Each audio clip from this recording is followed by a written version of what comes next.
un petit peu de vous, si vous le permettez. Vous êtes une figure bien connue du tennis, mais comment cette passion elle a commencé pour vous? Alors, elle a commencé, je vais essayer de la faire courte, elle a commencé contre un mur de supermarché où j'ai rêvé pendant des années que je serais le prochain McEnroe. J'avais un peu son caractère. Ça n'est pas arrivé.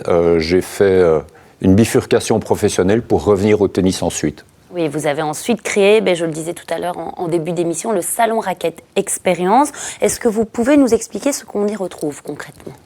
Alors, on y retrouve concrètement le thème central, c'est technologie et innovation, que ce soit de l'innovation pédagogique, que ce soit de l'innovation en termes d'infrastructures ou des nouvelles technologies, logiciels et autres. Quel est l'objectif de ce salon et finalement à qui il s'adresse? Alors, il s'adresse aux professionnels du secteur, que ce soit des dirigeants de clubs, des dirigeants d'infrastructures sportives et cette année plus particulièrement aux enseignants. D'accord, c'est-à-dire, vous pouvez nous expliquer pourquoi avoir mis la priorité, on va dire, sur ces enseignants? J'ai une conviction que les enseignants sont la clé du succès du tennis, et pas que, et qu'il faut les mettre en avant, les mettre à l'honneur, leur donner l'occasion de se rencontrer, parce qu'ils sont souvent seuls dans leur club.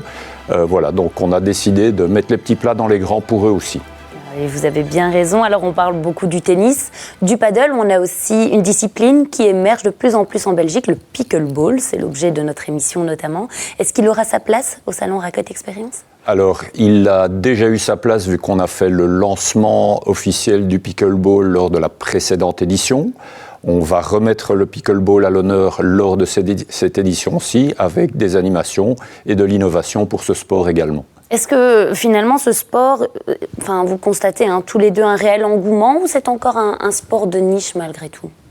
Alors, je pense que c'est aujourd'hui encore un sport de niche qui va trouver sa place dans les 3 à 5 ans. Oui, on pourrait voir la même évolution finalement que pour le paddle?